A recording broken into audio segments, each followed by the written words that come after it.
I w związku z tym, że naszą rolą jest zapewnienie, aby pracownicy czuli się wspierani, zaangażowani, zmotywowani w swoich rolach, to ilekroć nasza wiedza może przyczynić się do zwiększenia zaangażowania, to po prostu my jesteśmy.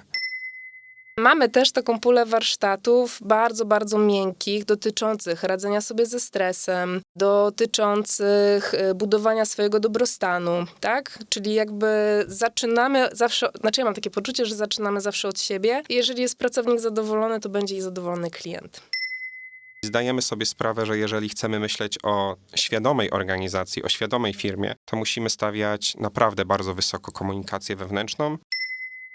Też jest taka tendencja, że zauważamy najczęściej, że coś jest do poprawy, jak feedback to negatywny, a ważne jest to, żeby właśnie zauważać nasze mocne strony i je wzmacniać, więc na tym bazujemy podczas programu Allegro.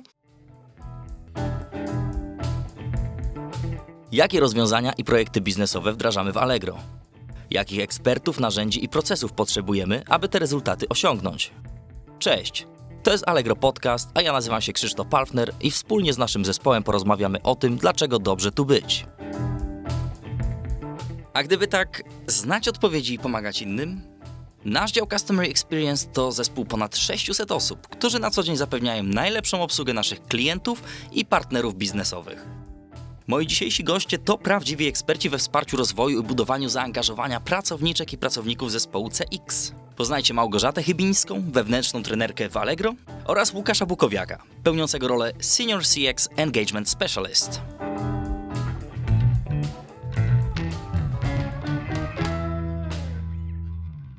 Cześć Wam, dobrze Was tutaj gościć dzisiaj. Może na początku Was poproszę, żebyście się przedstawili i opowiedzieli o swoim stanowisku, w jakim dziale pracujecie. Cześć Krzysiu, ja nazywam się Małgorzata Chybińska, w CX-ie pracuję jako trenerka wewnętrzna, jestem też coachką ICF-u. Cześć, ja jestem Łukasz Bukowiak i jestem starszym specjalistą do spraw budowania zaangażowania pracowników w zespole Customer Experience, czyli w tym samym zespole, w którym pracuje Gosia. Super. No na początku chciałem Was zapytać, na czym dokładnie polega praca skupiająca się na rozwoju pracownika w Customer Experience? Jak pomagacie doradcom rozwijać się od momentu, kiedy dołączają do Allegro? Jest takie motto, które jakiś czas temu stworzyliśmy. Może nawet motto to złe słowo, ale taka esencja, takie jedno zdanie naszej pracy, które pozwolę sobie przytoczyć, bo wydaje mi się, że ono bardzo fajnie przekazuje właśnie, czym na co dzień się zajmuje. Czyli dbamy o zaangażowanie, motywację pracowników poprzez transparentną komunikację, wspieranie zespołu w realizacji ambitnych celów, poprawianiu środowiska pracy. Ale tak naprawdę to, co chciałem powiedzieć też, oprócz tej esencji, to pewne motto, które rezonuje w mojej głowie już od dawna i które pasuje zarówno do mojej, jak i do Gosi pracy. I brzmi ono tak: jesteśmy ogrodnikami, którzy pomagają wszystkim kwiatom pięknie rosnąć. I co tak naprawdę kryje się za tym mottem dla mnie? Pracownicy są kwiatami, a my z Gosią jesteśmy ogrodnikami, którzy bardzo dobrze wiedzą, które kwiaty potrzebują więcej słońca, które kwiaty potrzebują więcej cienia, które potrzebują więcej wody, które mniej wody. I tak staramy się umieścić te nasze kwiaty w ogródku, aby dać im najlepsze warunki do wzrastania, do tego, aby kwitły i po prostu miały się dobrze. I podoba mi się ta metafora, bo ona właśnie skupia się na kwiatach, tak jak my z Gosią w naszej codziennej pracy skupiamy się na naszych pracownikach. I jeszcze jedna rzecz, która mi przyszła do głowy, no to na pewno osoby, które nas słuchają, wiedzą, że w Allegro jest popularne motto "dobrze tu być". I my z Gosią na co dzień zajmujemy się, aby to nasze motto było naprawdę bardzo soczyste, żeby każdy pracownik Customer Experience mógł tak świadomie powiedzieć po prostu "dobrze tu być". No muszę przyznać, że ta metafora do mnie też przemawia. Brzmi bardzo dobrze i myślę, że pasuje. No dobra, a weźmy sobie pod uwagę nową osobę, przychodzi, rozpoczyna tutaj pracę. Kiedy wy się pojawiacie tak naprawdę? Kiedy wiadomo, że wasze wsparcie jest potrzebne na tej drodze? Najkrócej można powiedzieć, że pojawiamy się zawsze wtedy, gdy jesteśmy potrzebni. I w związku z tym, że naszą rolą jest zapewnienie, aby pracownicy czuli się wspierani, zaangażowani, zmotywowani w swoich rolach, to ilekroć nasza wiedza może przyczynić się do zwiększenia zaangażowania, to po prostu my jesteśmy. I mamy dwie takie strony. Z jednej wykorzystujemy naszą wiedzę, trochę, a nawet nie trochę, ale rynkowe trendy, nasze też doświadczenie, bo zarówno ja, jak i Gosia mamy doświadczenie w pracy z klientem i dobrze wiemy, jak budować zaangażowanie w zespołach Customer Experience, Więc działania, które podejmujemy, są przemyślane i w przypadku zespołu Gosi to są wszelkiego rodzaju szkolenia, warsztaty, coachingi, a w przypadku zespołu, w którym ja pracuję, to my zajmujemy się wspieraniem komunikacji wewnętrznej, budujemy programy motywacyjne, organizujemy spotkania integracyjne, ale też celebrujemy nasze sukcesy i stale usprawniamy nasze środowisko pracy. I to jest ta właśnie jedna część, ale jest druga, bardzo, bardzo ważna, czyli wszystkie informacje, które uzyskujemy od naszych pracowników. I bardzo ważne są dla nas informacje, które pozyskujemy od doradców, od liderów, od menadżerów, bo to one pozwalają nam lepiej zrozumieć potrzeby, pozwalają nam zauważyć to, czego nie widzimy gołym okiem, ale także dostrzec trudniejsze okresy, które również się pojawiają. I zbieramy te informacje w najróżniejszy sposób. Ankiety, kwestionariusze, indywidualne i grupowe spotkania, ale też platformy do zbierania sugestii i zbierania pomysłów na usprawnienia. Nie możemy też zapomnieć, że zajmujemy się cały czas analizowaniem współczynnika rotacji, analizujemy ankiety exit interview. I to, co chciałbym powiedzieć tak z czystym sumieniem, to bardzo się cieszę, że głos naszych pracowników jest naprawdę słyszany. I cieszę się, że mogę być częścią zespołu, który nie tylko czyta, analizuje te wszystkie dane, ale ma też możliwość na podstawie tych danych budowania rekomendacji i później rozmawiania o tych rekomendacjach z pracownikami i następnie wdrażania tych rekomendacji w życie. I to jest trochę taka wisienka na torcie, bo widzę najpierw to, co zgłaszają nam pracownicy, a na końcu widzę ten efekt, czyli to, że się zmieniamy, dlatego że pracownicy po prostu tego potrzebują, a przecież jedyną stałą rzeczą w życiu jest zmiana. To jest niewątpliwie hasło pasujące do Allegro. Opowiedzmy może sobie więcej o tych warsztatach, zwłaszcza w kontekście umiejętności miękkich. Gosiu, tutaj bym się zwrócił do ciebie z tym pytaniem. To jeszcze wrócę do twojego poprzedniego pytania, kiedy się pojawiamy, bo pojawiamy się tak naprawdę już w pierwszych dniach, kiedy nowe osoby przychodzą do pracy do Allegro. One zaczynają takim onboardingiem ogólnym. Tutaj pozdrawiamy serdecznie ekipę Learning Development, która organizuje i przeprowadza ten onboarding, tak? Czyli najpierw z takiej dużej perspektywy nowa osoba dowiaduje się różnych najważniejszych rzeczy, które dzieją się w firmie, tak? Mają wystąpienia różne działy i opowiadają o tym, co robią. No i kolejnym takim etapem onboardingu jest nasz onboarding wewnętrzny, ceksowy, na którym właśnie pojawiamy się ja i Buki, też Łukasz z naszego teamu i też różne osoby, które pracują w naszym dziale i bezpośrednio też współpracują z doradcami. Także ten onboarding ceksowy ma za zadanie pokazać pracę całego działu z różnych perspektyw. I po tym onboardingu ceksowym, w zależności czy doradcy idą do obszaru klienta, czy do obszaru partnera, mają już wdrożenia dotyczące ich tematów klienckich, tematów partnerskich, więc tak naprawdę przez kolejne 3 miesiące cały czas mają warsztaty miękkie, warsztaty już takie twarde z konkretnych umiejętności, przeplatane z ich pracą własną już na kanałach kontaktu. Mamy warsztaty, które są wpisane w onboarding. Warsztaty takie jak empatia, jak komunikacja na callu, czaterska obsługa, czyli takie warsztaty dotyczące z jednej strony komunikacji na różnych kanałach kontaktów, a z drugiej strony te warsztaty też uczą budować taką relacyjność biznesową z naszymi klientami, z naszymi partnerami. Więc z jednej strony komunikacja, z drugiej strony jak budować te relacje. To są warsztaty wpisane w ten czas wdrażania się. Z drugiej strony już po tym okresie wdrażania mamy też warsztaty z różnych technik komunikacji. Warsztaty, które mają odpowiadać na konkretne potrzeby biznesowe lub na konkretne KPI-e, z którymi pracujemy. Ale mamy też taką pulę warsztatów bardzo miękkich, dotyczących radzenia sobie ze stresem, dotyczących budowania swojego dobrostanu, tak? Czyli jakby zaczynamy zawsze, znaczy ja mam takie poczucie, że zaczynamy zawsze od siebie. Jeżeli jest pracownik zadowolony, to będzie i zadowolony klient. Wiem, że od niedawna wykorzystujecie virtual reality do przeprowadzenia szkoleń. I czy możemy coś więcej o tym projekcie opowiedzieć? Wydaje mi się, że mogę uchylić rąbka tajemnicy. Może na ten moment nie mogę powiedzieć jeszcze wszystkiego, ale co nieco już będę mógł powiedzieć. Jesteśmy firmą technologiczną, więc w ogóle nie powinien dziwić fakt, że chwytamy po te najnowocześniejsze rozwiązania. I właśnie takim rozwiązaniem jest VR. Postanowiliśmy się sprawdzić w szkoleniach VR-owych. Mówi się często, że nie da się wejść w buty klientów, nie da się wejść w buty partnerów, a my stwierdziliśmy, spróbujemy, może się uda. I właśnie okulary VR pomagają nam w tym, aby wejść w te buty. I może też powiem, dlaczego w ogóle zdecydowaliśmy się spróbować tego typu szkoleń. Z jednej strony oczywiście widzimy, że takie są trendy rynkowe, ale z drugiej strony zapoznawaliśmy się z najróżniejszymi raportami i jest taki jeden raport PwC bodajże z 2020 roku, z którego wynika, że absorpcja wiedzy w szkoleniach VR-owych jest 4-krotnie większa. Uczestnicy szkoleń uczą się szybciej w porównaniu z klasowymi formami, a dodatkowo są 4 razy bardziej skoncentrowani w porównaniu z e-learningiem. No i dlaczego? Oczywiście dzięki imersji, czyli temu pełnemu zanurzeniu się w szkolenie. Zakładamy okulary i tak naprawdę jesteśmy odcięci od świata rzeczywistego. Jesteśmy w 100% w tym świecie wirtualnym, więc powiadomienie na telefonie nas nie rozproszy, koleżanka siedząca obok też nas nie rozproszy. Możemy się w 100% poświęcić temu szkoleniu właśnie. A dodatkowo, co zostało zauważone, jest dużo większa pewność w zastosowaniu wiedzy i to aż o 275%. I co też ważne, myślę z takiego biznesowego punktu widzenia, możemy bardzo precyzyjnie opomiarować rezultaty tego szkolenia. Widzimy dokładnie, co się na konkretnym etapie tego szkolenia dzieje i możemy też szybko z tego wyciągać wnioski.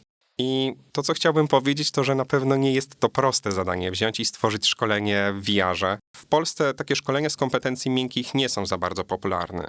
Najczęściej są to szkolenia z kompetencji twardych, na przykład przy taśmie produkcyjnej albo szkolenia z BHP. Natomiast tego typu szkolenie, na jakie my się zdecydowaliśmy, jest nowością i musieliśmy zaprojektować to szkolenie zupełnie od podstaw, a więc zastanowić się nad fabułą, oczywiście nad merytoryką, ale też nad grywalizacją, nad feedbackiem online, żeby pracownik cały czas dostawał informację zwrotną. No i oczywiście przede wszystkim zależało nam na tym, aby to było wartościowe merytorycznie, żeby pracownicy wyciągnęli z tego szkolenia jak najwięcej, ale mając już do dyspozycji taką technologię, zależało nam również, aby to po prostu było fajne, aby pracownicy mieli sporo fanu odbywając te szkolenia. I mogę powiedzieć, że satysfakcja naszych pracowników jest bardzo wysoka. Myślę sobie że mogę powiedzieć o pewnym efekcie wow. Nie mogę na ten moment zdradzić innych danych, bo jesteśmy w etapie pilotażu. Sobie niedługo podsumujemy, jak to szkolenie wpływa na nasze wyniki, ale mam takie przekonanie, że niektórymi danymi będziemy mogli się już za kilka miesięcy podzielić, więc na pewno wrócimy z tymi informacjami. No to mam nadzieję, że jeszcze będziemy mogli wrócić do tego, żeby faktycznie sobie podsumować. No dobra, czyli wiemy coś o szkoleniach w VR-ze. Bardzo, bardzo ciekawy, przyszłościowy temat. Podejrzewam, że to będzie się też rozwijać. A propos rozwoju, chciałem też porozmawiać o programach rozwojowych. Wiem, że jest Allegro, jest CX Leader Camp i może coś szerzej tutaj o tym opowiemy. To ja może powiem, że Allegro to jest mój ukochany program, który noszę mocno w swoim serduszku. Jest to program dla doradców. Bazuje on na coachingu biznesowym, więc pracujemy metodą coachingową, czyli pracujemy na konkretnym celu lub celach, konkretnych miernikach przez jakiś odcinek czasu. Najczęściej ten program trwa około 5 miesięcy.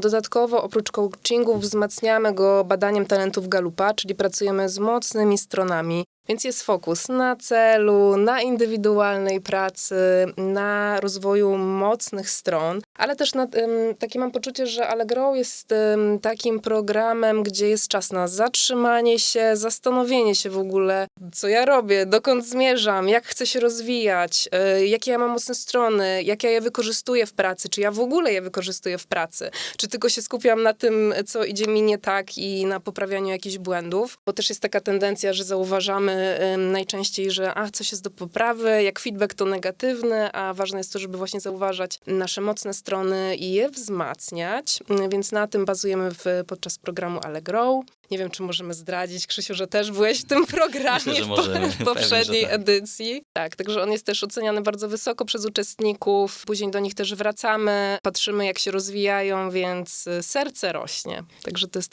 taka nasza perełka. Z drugiej strony też wspieramy liderów. CX Leader Camp jest takim projektem rozwojowym, gdzie mamy różne warsztaty dla liderów, po to, żeby budować ich kompetencje, zarówno miękkie, takie komunikacyjne, umiejętność dawania feedbacku, czy coachingowy styl zarządzania, a z drugiej strony są też warsztaty twarde z jakichś różnych analiz, raportowania, z konkretnych narzędzi, które przydają mi się w codziennej pracy. Także mam takie poczucie, że patrzymy całościowo na nasz dział, ponieważ też przygotowujemy program dla menadżerów, no bo wiemy, że żeby coś funkcjonowało dobrze, no to jak wszyscy gramy do jednej bramki, więc z każdej strony musimy się starać o to, żeby podnosić swoje kompetencje, żeby jak najlepiej się komunikować, jak najlepiej współpracować.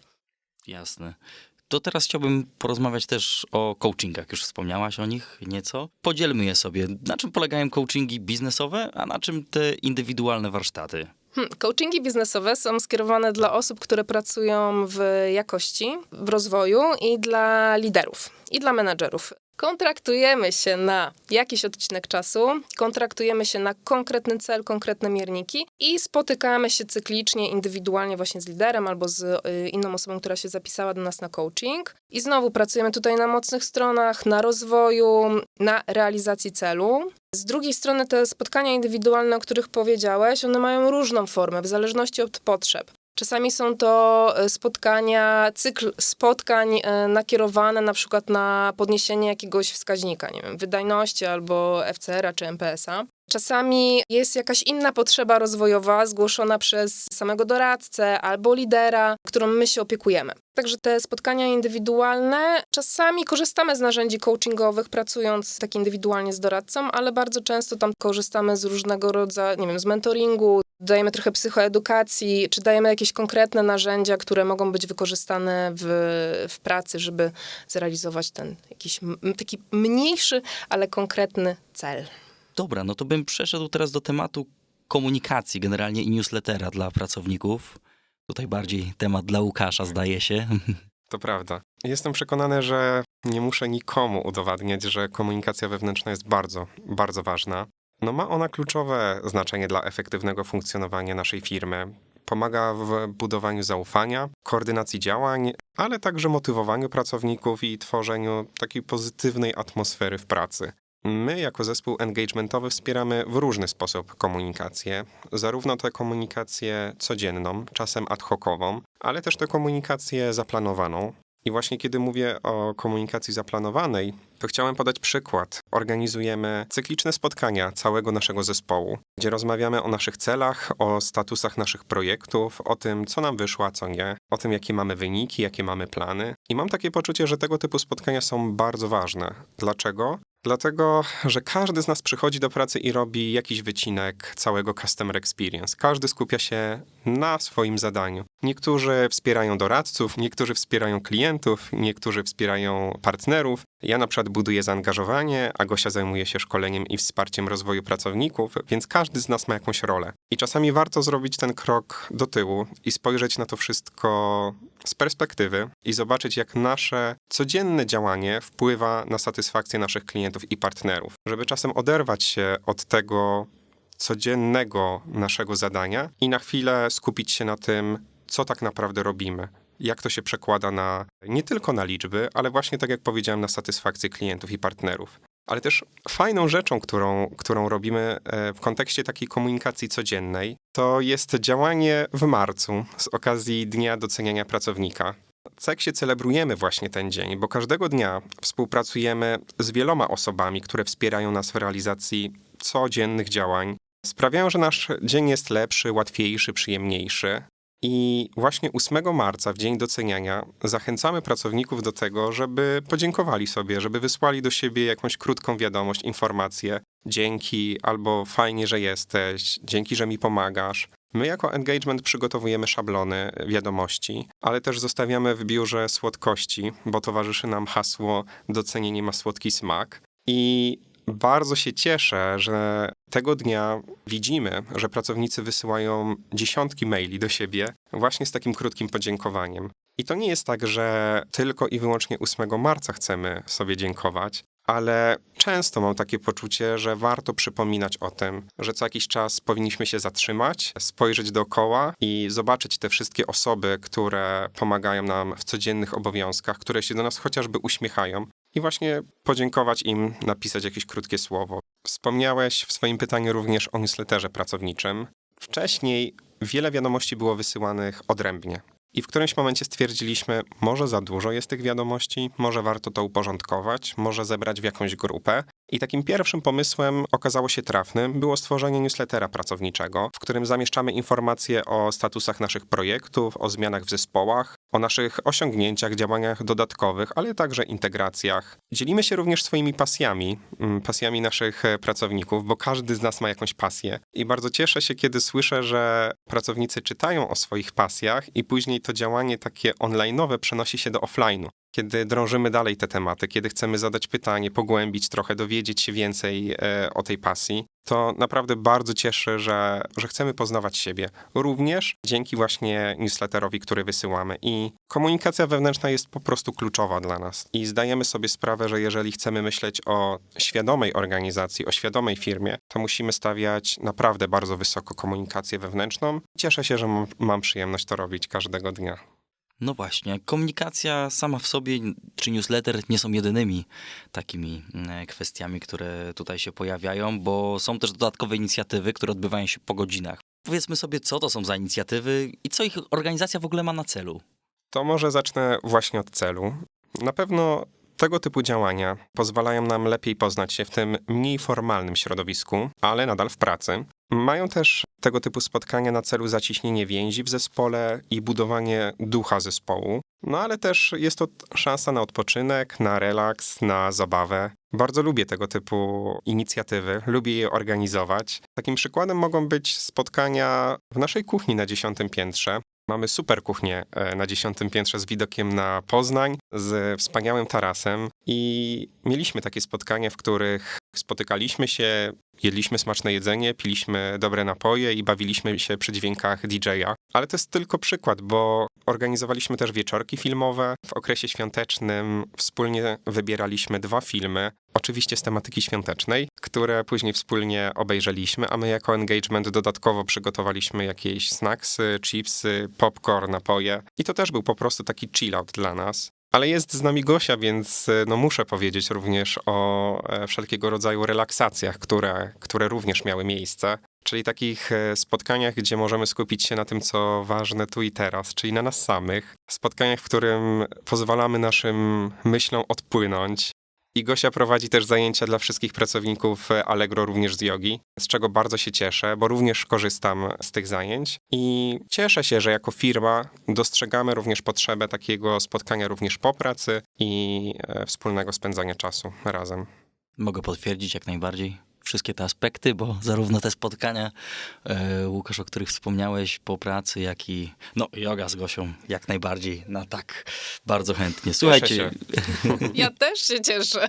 także myślę, że Niech potwierdzenie relaks. dobrej pracy.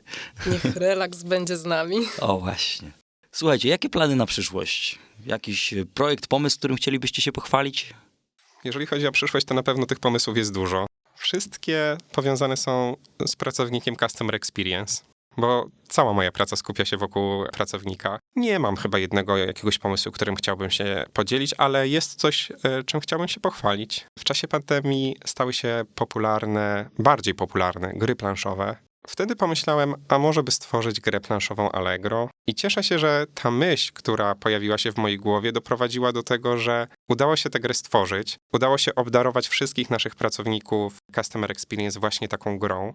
Z czego cieszę się najbardziej, to że w tej grze oprócz takiego standardowego mechanizmu kupowania, sprzedawania, tak jak na Allegro, pojawia się również ten element Customer Experience, w którym dostajemy jakąś informację od pracownika zespołu Customer Experience, który przeważnie przynosi nam coś dobrego, jakieś dodatkowe korzyści w ramach tej gry. I bardzo się cieszę, kiedy słyszę pozytywne informacje od pracowników, że miło spędzają czas grając w tę grę, kiedy opowiadają, że siadają z dzieciakami, siadają ze znajomymi i wspólnie spędzają czas właśnie grając w grę o tytule Czego szukasz. Więc to jest, nie będę ukrywał, taki mój mały, a może nawet nie mały sukces. Po prostu bardzo się cieszę, że ten pomysł, który był w mojej głowie, udało mi się zrealizować. Wow, to naprawdę myślę, że duży sukces. Możemy to w ten sposób rozpatrywać, bo sam grę mam, ale nie wiedziałem, że to był twój aktywny udział tutaj. Także jest. gratulacje. Dziękuję. Jest się czym chwalić. Zdecydowanie. Gosia, a u ciebie coś? Jakiś projekt, pomysł?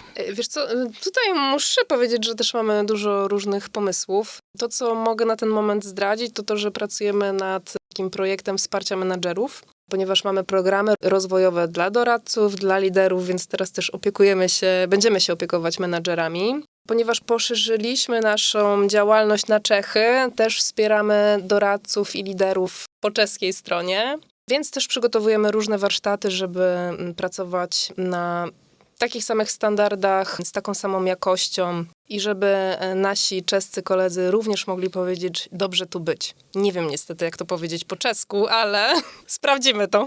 Sprawdzimy, niestety też nie wiem, więc nie podpowiem. No dobrze, słuchajcie, a dla kogo jest praca w obszarze Customer Experience? Jakie zainteresowania, umiejętności powinna mieć ta osoba, żeby tutaj się wpasować?